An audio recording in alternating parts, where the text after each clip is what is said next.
لیکن اگر خدا اس سے کروا رہا ہوگا تو پھر خدا کی مرضی وہ آسان ہو کہ مشکل ہو. لیکن آپ صلی اللہ علیہ وسلم نے اپنے لوگوں کو, اپنے فالوورز کو جس چیزوں کا پابند بنایا وہ بہت مشکل ہے, آسان نہیں ہے. ڈسپلن لانا آسان نہیں زندگی, اور وہ بھی ان لوگوں کے جو بالکل بے ڈسپلن تھے. پہلی بات تو یہ. دوسری بات, اگر آپ صلی اللہ علیہ وسلم جھوٹے ہوتے نا تو چلو جو بات وہ اپنے فالوورز کو کہہ رہے ہوتے زیادہ سے زیادہ اسی کو خود کر لیتے, مزید ایکسٹرا ایفرٹ کرنے کی کوئی ضرورت نہیں. قرآن میں سورہ عائشہ ہوتی, سورہ خدیجہ ہوتی, سورہ فاطمہ ہوتی, سورہ ابو بکر, سورہ عمر, کچھ بھی نہیں ہے. کون سی؟ سورہ مریم. اگر خدا موجود نہیں ہے تو نہ تو آپ کا نقصان نہ میرا نقصان. نہیں ہے تو نہیں, کیا کر لے گا وہ جب ہے ہی نہیں. لیکن اگر ہے تو بھیا میرا نقصان نہیں, پھر آپ کا ہی نقصان ہے. آپ مجھے 5 سب سے بڑی وجہ بتائیے جس سے آپ یہ پروف کر سکے کہ اسلام سچا مذہب, ثبوت کے ساتھ. میں دیکھتا ہوں پھر, میں اس کو کوئی جواب نہیں دوں گا, میں اس کو کوئی جواب نہیں دینے والا, میں صرف اس کو لکھوں گا. 5 کیوں چاہیے سر کتنے؟ 10 دے دیں سر, پھر 21 دے دوں. 10 دے دیں سر, پھر 10 صحیح رہے گا. میں تو 21 دوں گا. سر میں 21 کیسے لکھوں گا؟ آپ جلدی کریں, میں آپ کا کیا فٹافٹ ہم ابھی بڑے کمزور انسان. چلو 1-2 لے لو پھر. دیکھیں اسلام کی جو سچائی ہے نا وہ رسول اللہ کی سچائی کے اوپر ڈیپینڈ کرتی ہے. اس کو تو مانتے ہیں؟ ہاں بالکل مانتے ہیں سر. اگر رسول اللہ صلی اللہ علیہ وسلم جھوٹے ہیں تو اسلام جھوٹا ہے. ٹھیک. ہاں سر. ٹھیک. اب ہمیں صرف یہ ثابت کرنا ہے کہ رسول اللہ نے جو بات کہی ہے, جو بھی کہا ہے, جو بھی قرآن بتایا ہے وہ جھوٹا نہیں ہے. ٹھیک. اچھا, اس کی سب سے پہلی جو ریزننگ میرے ذہن میں آتی ہے, اور بہت ساری ہیں, جو پہلی ریزننگ میرے ذہن میں آتی ہے وہ یہ ہے کہ اگر رسول اللہ صلی اللہ علیہ وسلم کوئی گیم کھیل رہے ہوتے اور جھوٹے ہوتے تو اپنا حلقہ بڑھانے کے لیے, اپنا سرکل بڑھانے کے لیے وہ اپنے فالوورز کو آسان چیزیں بتاتے, نہ کہ مشکل چیزیں جو ان کے لیے مشکل تھیں. مثال کے طور پر روزہ کوئی آسان نہیں ہے, حج کوئی آسان نہیں ہے, دن میں 5 مرتبہ نمازیں پڑھنا کوئی آسان نہیں ہے, ساری مشقت بھرے کام ہے. بلکہ یہ کہتے کہ بھائی 4 نہیں 16 بیویاں ملیں گی. ٹھیک ہے, اور دیکھو پھر کتنی جلدی حلقہ بڑھتا. لیکن حلقہ لیکن جو مشکل کام ہے وہ بتائے جس میں حلقہ بڑھنا ایک انسان کے, یعنی انسان کے لیے بہت مشکل ہے یہ کام کرنا. ہاں وہ اگر خود سے کرے گا تو وہ آسان چیزیں بتائے گا, لیکن اگر خدا اس سے کروا رہا ہوگا تو پھر خدا کی مرضی وہ آسان ہو کہ مشکل ہو. لیکن آپ صلی اللہ علیہ وسلم نے اپنے لوگوں کو, اپنے فالوورز کو جس چیزوں کا پابند بنایا وہ بہت مشکل ہے, آسان نہیں ہے. ڈسپلن لانا آسان نہیں زندگی میں, اور وہ بھی ان لوگوں کے جو بالکل بے ڈسپلن تھے. پہلی بات تو یہ. دوسری بات, اچھا سر یہ تو چلو ایک پوائنٹ ہو گیا سر. دوسرا پوائنٹ 20 اور بچے ہیں سر. ہاں 20 چلیں اور سناتا ہوں.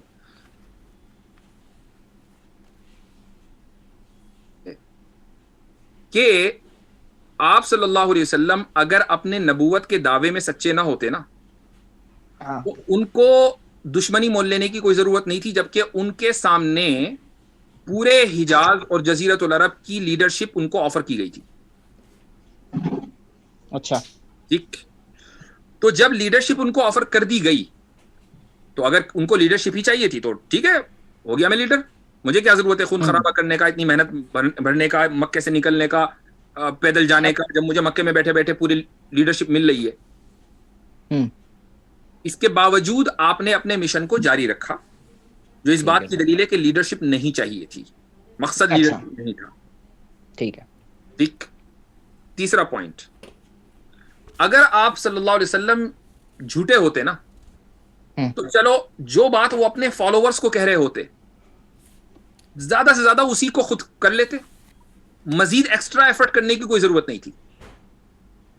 لیکن آپ صلی اللہ علیہ وسلم نے امت کو تو کہا کہ 5 نمازیں پڑھنی ہے, خود تہجد بھی فرض کر لی اپنے اوپر. امت کو تو کہا کہ روزہ رمضان میں ہی رکھنا فرض ہے, لیکن اور بیچ میں افطار کرنا ضروری ہے, کنٹینیوس نہیں رکھنا. خود کنٹینیوس روزہ رکھ رہے ہیں. کیوں بھائی اتنی مشقت کیوں جھیل لیں؟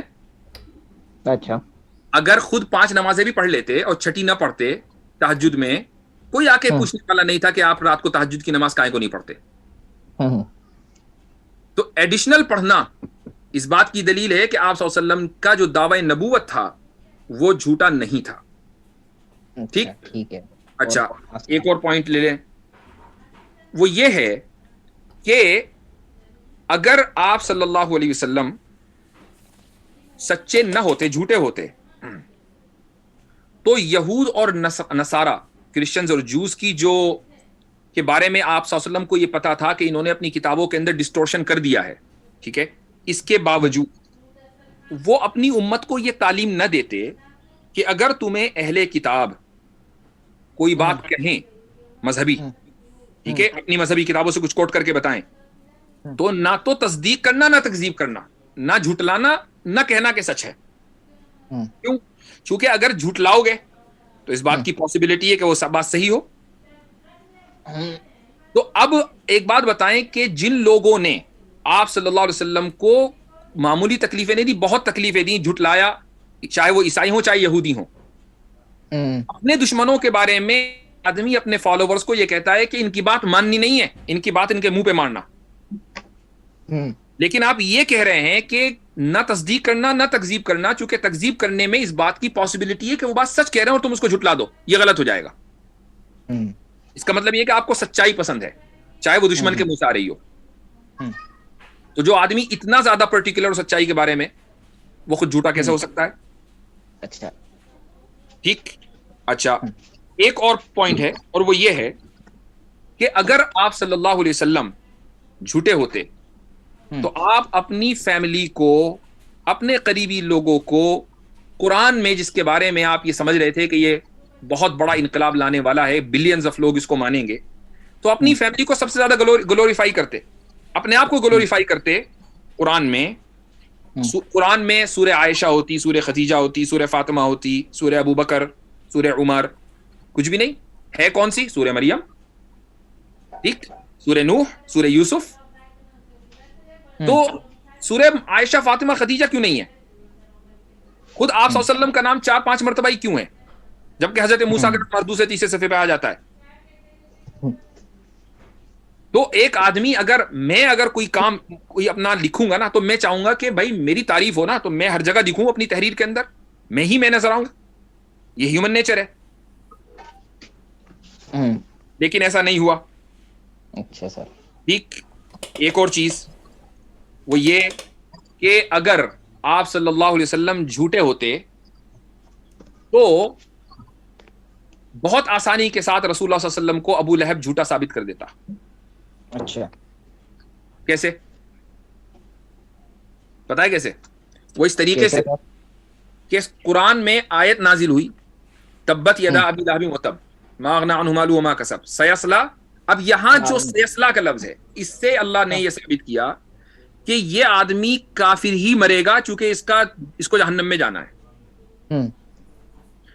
ابو لہب آپ صلی اللہ علیہ وسلم کو جھوٹا ثابت کرنے کے لیے یہ پرٹینڈ کرتا کہ چلو میں نے تو مان لیا, محمد کے اوپر میں ایمان لے آیا, دل سے نہ لاتا. لوگوں کی نظر میں آپ صلی اللہ علیہ وسلم جھوٹے ثابت ہو جاتے.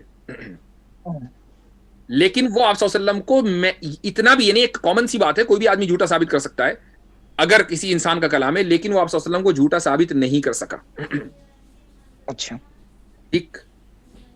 ایک اور پوائنٹ, قرآن کریم میں ایک آیت ہے, یہودیوں سے خطاب ہے کہ اگر تم یہ سمجھتے ہو کہ تم ہی اللہ کے محبوب ہو اور تمہیں جنت میں جانا ہے, تو تم موت کی تمنا کر لو, چیلنج ہے تمہیں. دیکھو قرآن یہ نہیں کہہ رہا ہے کہ موت اختیار کر لو, مر جاؤ, مرنا تو بہت مشکل ہے. قرآن یہ کہہ رہا ہے موت کی تمنا کر لو, تم تمنا بھی نہیں کرو گے. قرآن نے چیلنج ان کو دیا کہ تم تمنا بھی نہیں کرو گے. یہود نے کسی بھی ہسٹوریکل ریکارڈ میں ایسا نہیں ہے کہ انہوں نے رسول اللہ صلی اللہ علیہ وسلم کے زمانے میں موت کی تمنا کی ہو. تمنا کرنے میں کیا تھا؟ کہہ دیتے کہ لو جی کر لی, ہاں جی ہمیں تمنا ہے, ہم مرنا چاہ رہے ہیں. ہاں, موت کی تمنا کا مطلب کیا ہے؟ صرف کہہ دیتے ہاں ہمیں تمنا ہے, ہم مرنا چاہ رہے ہیں. لیکن انہوں نے یہ بھی نہیں کہا, تمنا کا اظہار تک نہیں کیا, ورنہ بہت آسانی کے ساتھ وہ رسول اللہ صلی اللہ علیہ وسلم کو جھٹلا دیتے. لیکن آپ صلی اللہ علیہ وسلم وہ نہیں جھٹلا پائے. ٹھیک. ایک اور سن لیجئے, وہ یہ ہے کہ رسول اللہ صلی اللہ علیہ وسلم کے ایک صاحبزادے تھے جن کا نام تھا ابراہیم, شاید سنا ہو. لڑکے, ہاں, کیونکہ لڑکے زیادہ پاپولر نہیں, ان کی لڑکی زیادہ پاپولر ہے. تو ان کے ایک لڑکے کا نام ہے ابراہیم. اچھا. جو مدینہ میں پیدا ہوئے تھے اور ان کا انتقال ہو گیا تھا بچپن میں, چھوٹے ہی تھے. اچھا اچھا, اسی لیے نہیں پاپولر. ہاں, چند مہینوں کے تھے. جس دن ان کا انتقال ہوا تو اس دن سورج گرہن ہوا تھا. اچھا ٹھیک. تو لوگ یہ کہنے لگے کہ آج یہ سورج گرہن اس لیے ہوا ہے چونکہ ابراہیم کا انتقال ہوا ہے. بڑی اچھا شخصیت ہے, رسول اللہ کے بیٹے ہیں. کیا بات ہے. تو رسول اللہ صلی اللہ علیہ وسلم یہ کہہ سکتے تھے کہ ہاں یہ بات بالکل صحیح ہے, اسی لیے انتقال ہوا ہے, اسی لیے سورج گرہن ہوا ہے. لیکن آپ نے یہ کہا کہ سورج اور چاند یہ تو اللہ تعالیٰ کی نشانیاں ہیں, یہ کسی کے مرنے جینے سے کوئی ان پہ گرہن ہوتا ہے. تو اگر آپ صلی اللہ علیہ وسلم جھوٹے ہوتے تو اپنے خاندان کی اتنی زبردست پریویلیج ان کا ہونے والا تھا کہ جی جناب سورج گرہن تک ہو گیا تھا ان کے بیٹے کے مرنے پر. آپ یہ جو آنر ہے بہت آسانی کے ساتھ باقی رکھتے, بس بات ختم ہو جاتی. لیکن آپ نے اس کی تردید کی کیونکہ ایسا نہیں تھا. ٹھیک. اسی طریقے سے آپ صلی اللہ علیہ وسلم کی زندگی میں حضرت عائشہ کے اوپر ایک الزام لگا تھا. ٹھیک. اگر آپ صلی اللہ علیہ وسلم جھوٹے ہوتے نا تو حضرت عائشہ کو یا تو نکال دیتے, چھوڑ دیتے. اچھا.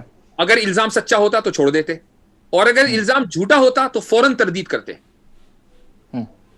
لیکن آپ صلی اللہ علیہ وسلم نے 1 مہینے تک خاموشی رکھی کیونکہ آپ کو پتا نہیں تھا کہ الزام سچا ہے یہ جھوٹا ہے. خاموشی رہی یہاں تک کہ قرآن کے میں 10 آیتیں نازل ہوئیں حضرت عائشہ رضی اللہ عنہا کی برات پر.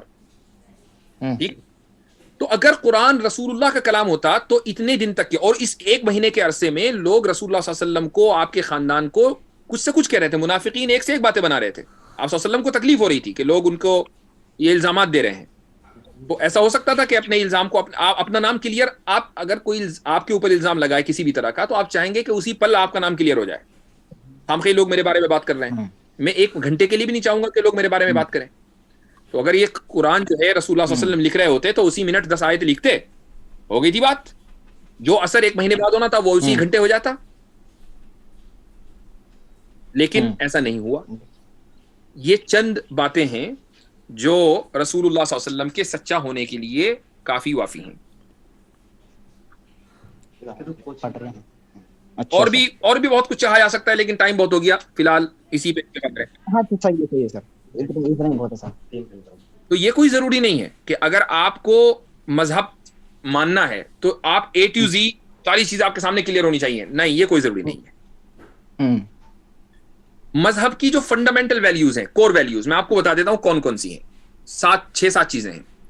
خدا کا موجود ہونا, ملائکہ کا, فرشتوں کا, اچھا جی, کتابوں کا آنا, رسول کا ہونا, قیامت کا ہونا, قیامت کے بعد جنت اور جہنم کا اور تقدیر کا ہونا. بس اگر آپ ان چیزوں پر یقین رکھتے ہیں تو آپ مومن ہیں.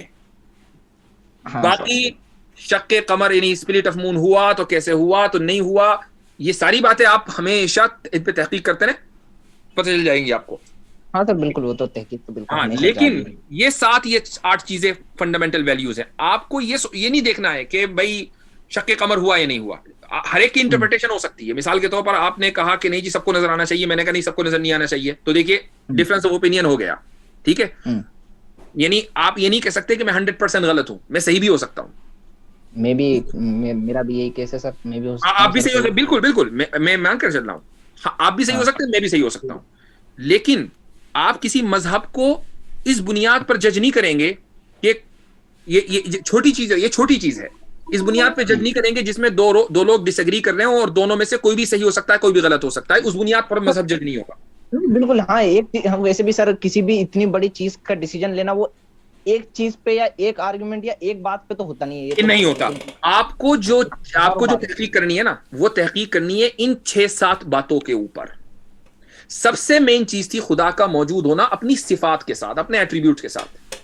آپ اس پر تحقیق نہ کریں کہ جی شق قمر ہوا کہ نہیں ہوا, آپ اس پہ تحقیق کریں کہ خدا کیوں موجود ہے اور میرے پاس ایسی کیا دلیل ہے جس سے میں ثابت کروں کہ وہ موجود نہیں ہو سکتا اپنے ایٹریبیوٹس کے ساتھ. بس یہ ہے اصل چیز. یہ میری آپ کے لیے ایڈوائز ہے, اور میں دعا کرتا ہوں کہ اللہ تعالیٰ آپ کو سیدھا راستہ دکھائے. لاسٹ پوائنٹ اتنا ضرور کہوں گا کہ مرنے کے بعد ایک آدمی اگر اس کو یہ پتا چلے کہ خدا موجود ہے تو بہتر آپشن یہی ہے کہ آدمی یقین کر لے. اچھا سر. چونکہ اگر خدا موجود نہیں ہے تو نہ تو آپ کا نقصان نہ میرا نقصان. نہیں ہے تو نہیں, کیا کر لے گا وہ جب ہے ہی نہیں. ہاں. لیکن اگر ہے تو بھیا میرا نقصان نہیں, پھر آپ کا ہی نقصان ہے. اچھا سر. ٹھیک ہے, اس پر سوچ لیجئے گا. انشاءاللہ پھر ملیں گے, پھر بات کریں گے. ٹھیک ہے, ٹھیک ہے.